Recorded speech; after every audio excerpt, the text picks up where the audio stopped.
Daily Detroit is brought to you by the community. Support our work at patreon.com/dailydetroit.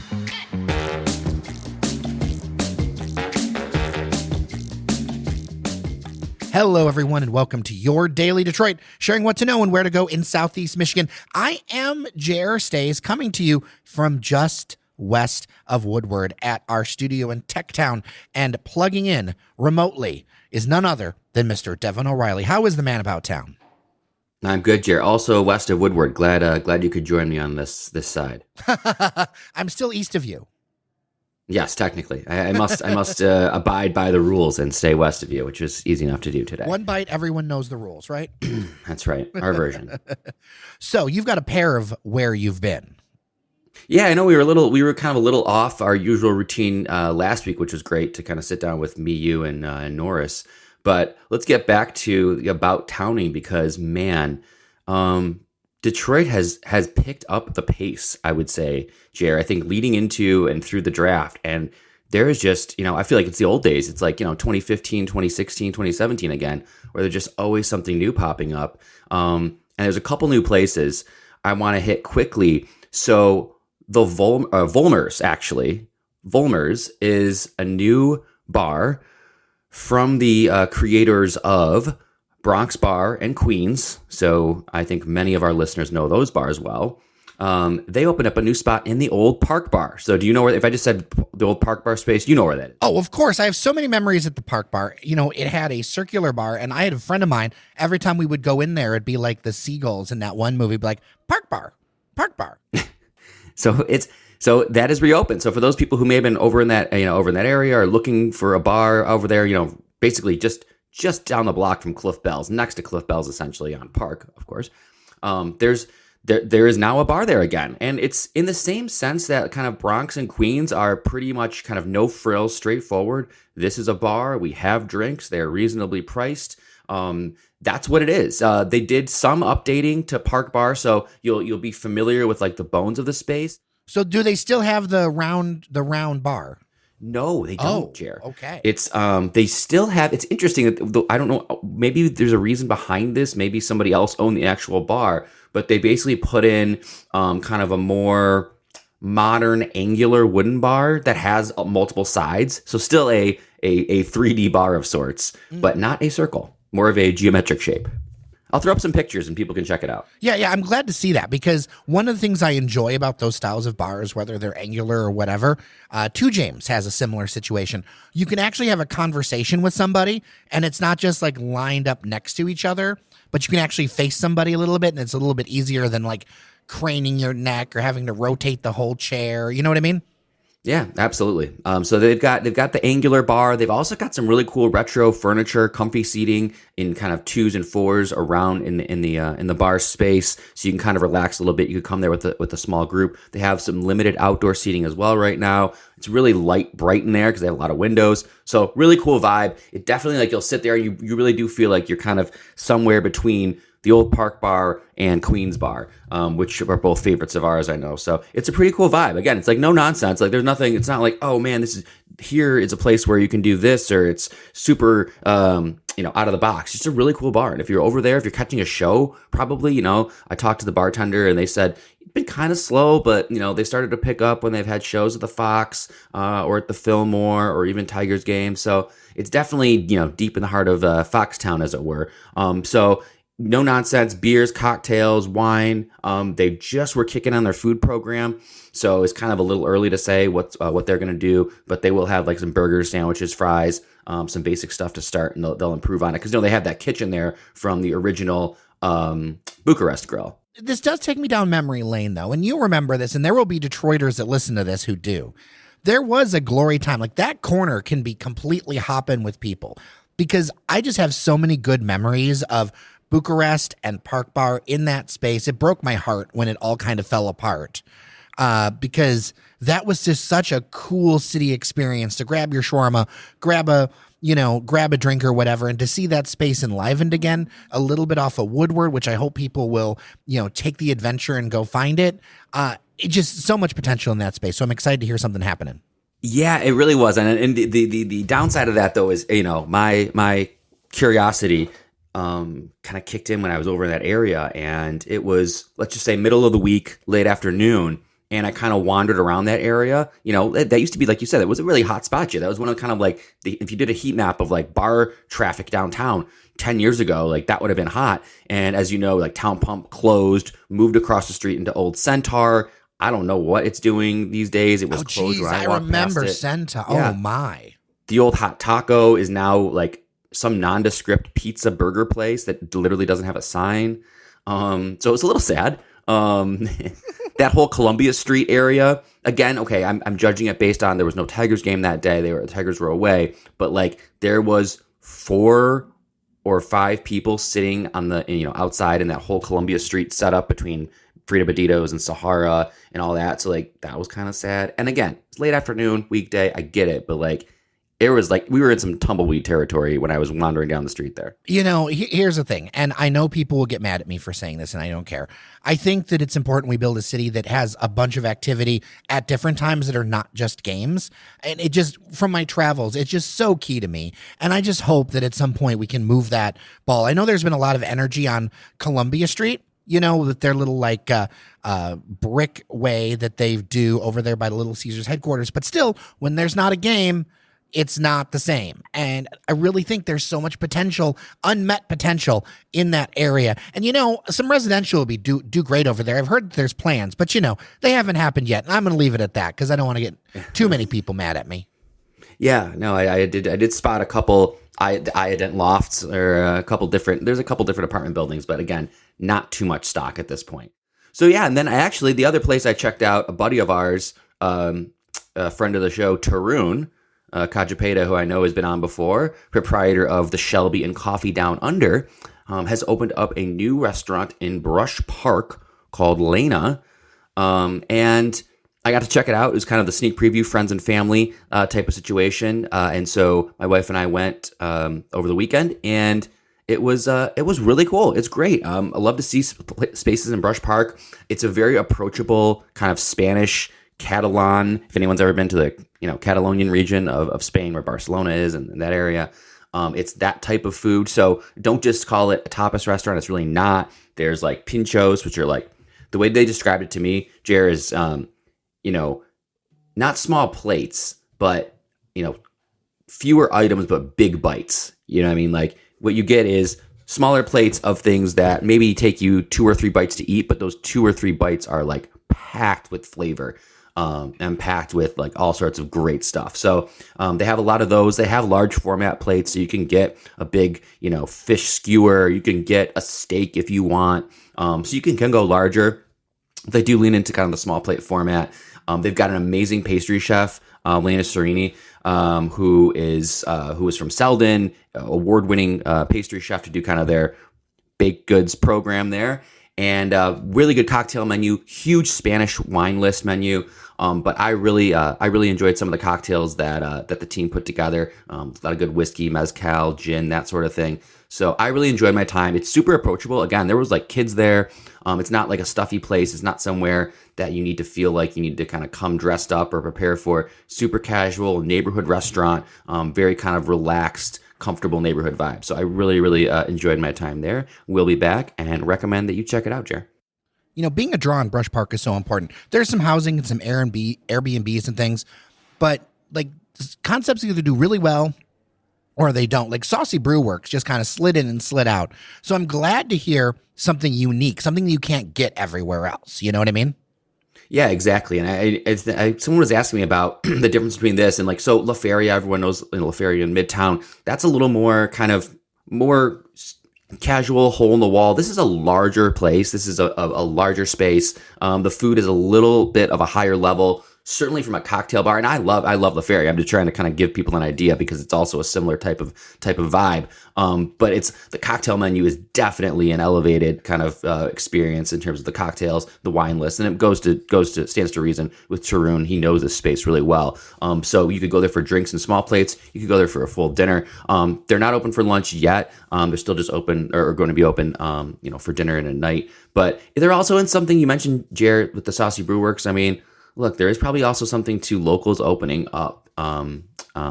places. And it's good when a Detroiter can open up a restaurant in Detroit. I hope that people come out and support that. Not that you shouldn't support a chain, but there's a big difference between a Saucy Brew Works and a place like this. Well, and people show up for it. Over the week, I learned that Run Detroit is going to be expanding and moving from West Canfield in Midtown over to Eastern Market. They're going to be doubling their space, being able to handle more things for their events and running events.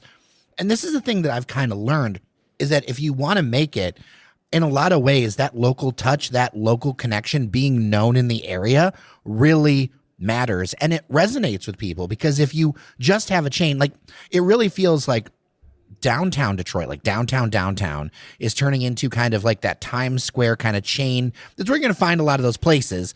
But as you go up into Brush Park, Midtown, things like that, it seems like there is more of a chance for the local stuff to go. Not that there isn't local stuff downtown, but that kind of typical bifurcation, I think, is starting to happen as greater downtown Detroit's market grows. Yeah, and I don't think that's a bad thing. I totally agree with what you said. I think that it's okay if like the big chains and the large format restaurants and all that is in downtown as kind of our glitzy Times Square, but it does allow you to have places like this where you're kind of discovering new places, right? That's something, I love doing. And so you can kind of feel like you're, stumbling into a neighborhood and finding a place like this, and it's local people doing it. And I'm sure you'll run into a lot of people from out of town, but you'll also run into a lot of people from Brush Park and people who live in that neighborhood, because now that's a pretty thriving, dense neighborhood at this point. And it's a really cool space. Like I said, it gives you different opportunities. I mean, there's kind of within the restaurant, you can kind of be more dinner, seated at a table in the back, or you can be up at the bar where it's lively and there's a big kind of fire grilled stuff. They really lean into like the fire grilled plates and different entrees. So this weekend is actually their grand opening weekend. So it will be open at 4:00. And if you check out either of those places, send me a note, dailydetroit@gmail.com. Would love to know what you think. Well, I got out a little bit, Devon, but it was not to a venue, but it is to an event that will help a future venue get started. I like to hear that. Where were you at?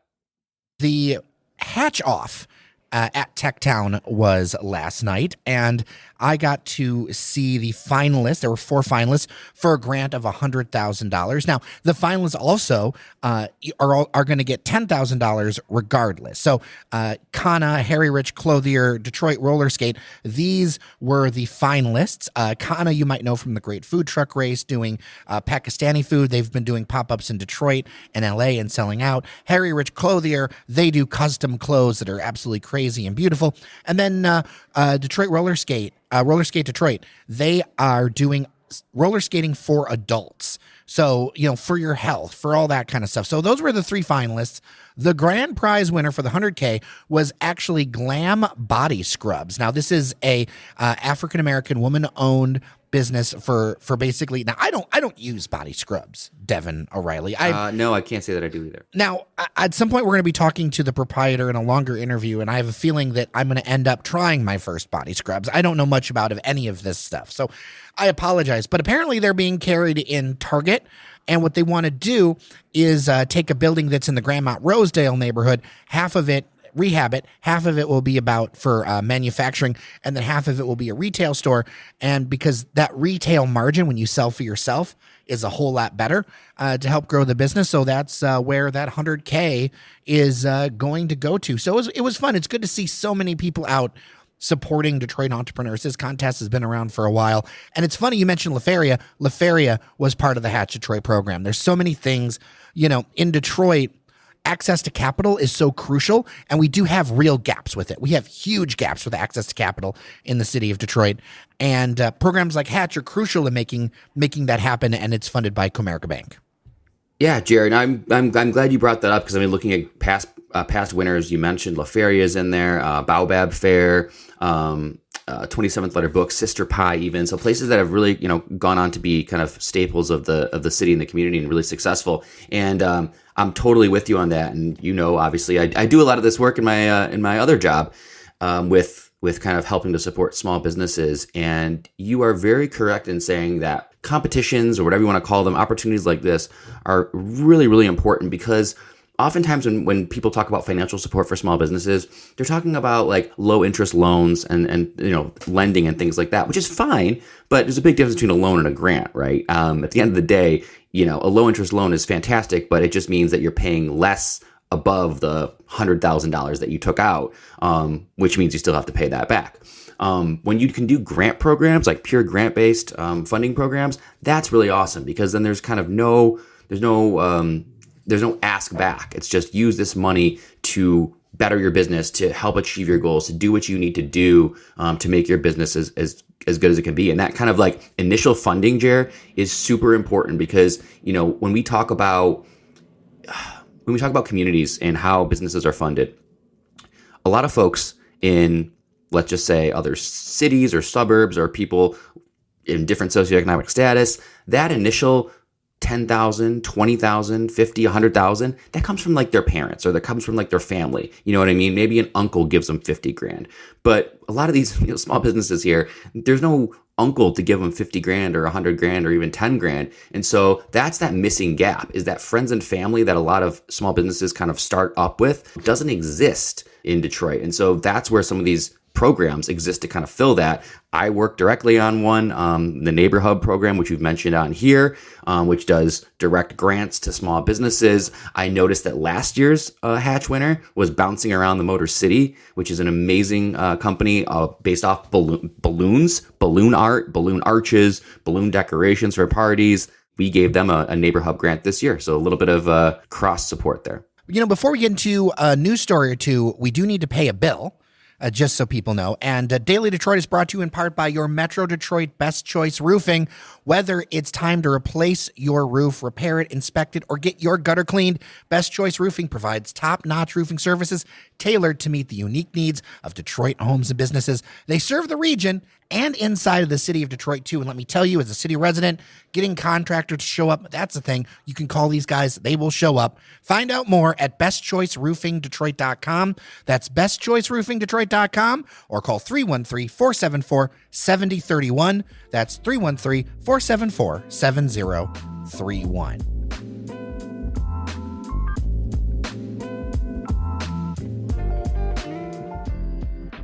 Devon, let's get into some news around town. You ready? Let's do it, Chair. So people love it when we talk about development. Let's give the people what they want. Crane's Detroit Business reports that one of the first large-scale housing developments in a while in the city of Detroit is underway. City-based developer Great Water Opportunity Capital is, what they're saying, testing the waters with a new speculative housing project of 23 homes in the East Village neighborhood. Now, think near West Village, Indian Village, that kind of thing. There are already 2 homes under contract at their full asking price. This is huge. The homes run from about 900 to 1,800 square feet. The cheapest models start at $285 grand, but one has already sold for $459,000, Mr. Devon O'Reilly. And that sounds about right. I think that is kind of a sweet spot. I appreciate what they're doing here. They're not building, outside of the market homes or places where people are like, how is anyone going to afford that? I mean, the reality is, look, home prices are home prices. I mean, let's not pretend somehow that's super expensive, especially for an 1,800 square foot home. I don't know. That location is great. You are a bit of in your own kind of island. But you are in a community. I mean, the villages, Indian Village, West Village, that's a really strong, dense community in Detroit. It's a really desirable community for people to live in. If you can kind of be near that, a part of that, I think that's really cool. There's a lot of positive momentum happening in that area. You've got the river close by. You're kind of between, you're kind of far from downtown, but you're also starting to get a little closer to like the Grosse Points. And so you have entertainment opportunities within a 10-minute drive either way. So this is really cool. It gives people another option for new build homes, which, like you said, just don't happen often at all in Detroit. So to have kind of new build single family homes like this will be really cool. And I think it's a great opportunity. I would not be surprised at all if these get snatched up. People do not realize just the difference in home building between parts of the region and Detroit, especially on the single family side. These 23 homes would just be another day in Macomb Township, right? Because there's so much sprawl happening out that way. Or you go to Canton Township or things like that. In the city of Detroit, to see this kind of energy is huge, and it's part of how you're going to repopulate the city, Yeah, exactly. Exactly. And it did, like I said, it just gives people something different. There are people who want like a new build home. I mean, not everybody is for a historic home. I live in a 100+ year old home. That's not for everybody. I tell you, I do too. It's a unique experience. People like, yeah, you and I appreciate that, but I understand. There's totally people who want the fresh new builds, and I get that. And you really can't find that in Detroit, lest you go to like some kind of a condo or one of these, Brush Park, for instance. And those are, let's be honest, those are really expensive. Yeah. So to have something in the 250 to 400 range, which, let's be honest, is kind of the average suburban, home price. That's pretty much right in the meat of where most people are buying in the suburbs. That's cool. It's a great opportunity. And if it means that somebody can live in Detroit in a new build rather than, moving out to, I don't know where these places are. South Lyon, Lake Orion, Angeles Township. I'm just trying to name things that I know are far. Well, another piece of news I want to talk about is the opening of Michigan Central Station is upon us. There is going to be a celebration June 7th through the 16th. It's going to kick off with a concert for like 15,000 people. The project is called Open Live and Open House. You can go to michigancentral.com to register. Now, May 17th is for local neighbors, and then the 21st, the general public. So May 21st, you can go to michigancentral.com and kind of start registering for tours, for these events. I mean, look, it's been 6 years in the making, Devon. I think June is going to be all about Michigan Central Station and all the things happening, because this is probably the biggest Detroit news of the summer. Yes, definitely. God, I got a lot to say about this, Jared. We'll do a little bit, but this will be far from the last time we've talked about Michigan Central, and it is not the first time. So how will I frame this? What I want to say is it's very exciting that it's finally happening. This is amazing. I think people should do a couple things. Like we've talked about with the draft, make a plan. So the way Michigan Central is rolling this out, starting in June, they're going to really start to, blow the lid off, do concerts, big parties. The public will be invited. There'll be multiple days, I believe, like June 5th, 6th, 7th. I mean, they're going to do like multiple days of like, it's going to make this into a week-long festival. So that's when I would, maybe if I was someone, I would plan to check it out in like the third or fourth day of kind of the festival, because that way you're not kind of having to like wait in massive crowds. Maybe you avoid the crowds, go a little on the tail end, because after that it's just going to be open. It's going to be a public space, which is really cool. And I talked with someone from Michigan Central, and they're really intentional about making it a really kind of public and accessible space. As people had noted, the fences are down. I was actually at Michigan Central this week in the new lab space. The fences are down. That means the park leads right into New Lab and leads right into Michigan Central. You don't feel like anyone's keeping you away from anything, which is exactly how Ford wants it to be. So it's really cool. It's really exciting. This is definitely going to be a public asset. I mean, everything that's been talked about is this is definitely designed to be a public asset for the people to enjoy. There's going to be a lot of cool things happening in Michigan Central. My final word of kind of not caution is it's going to take a while, Jaron. You and I talked about this offline. It's going to take a while to get all of this up and running and online in Michigan Central. So don't be surprised if you walk in and it's beautiful, but we still got to fill it. They still got to fill it with a lot of stuff, and there's a lot of things still in the pipe. So it's not like lights on and it's 100% ready to go. This is just kind of a way to start celebrating and start enjoying it. Well, and people need to see it to believe it.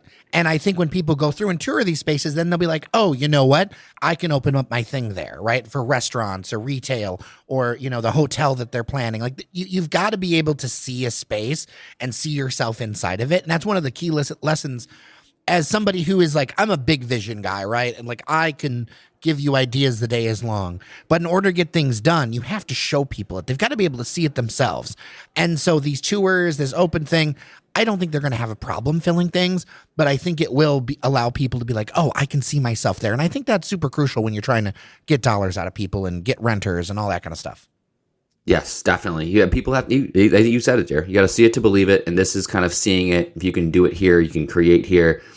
This is a place that will be for the community, but also attract people from other parts of the state, other parts of the country, to say, we have kind of these world-class innovation spaces. We have these kind of world-class spaces to do all sorts of cool stuff. And in a show coming up, we can talk about some of the amazing things that are going to be happening at Michigan Central and New Lab, because from what I heard, it literally, the sky is not even the limit, because there's going to be a lot of stuff happening in the sky and launching off of the train station, if that's any indication. Let's close with a quick story I wanted to mention. This weekend, the Jason Hargrove Transit Center is opening up in the old Dairy Cattle building on the former Michigan State Fairgrounds site. It's a $31 million project. Both DDOT and Smart buses are going to come through. The Woodward, Conant, 8 Mile, Livernois, and Wyoming buses will come together at this transit center. It'll be open 24/7. It's covered.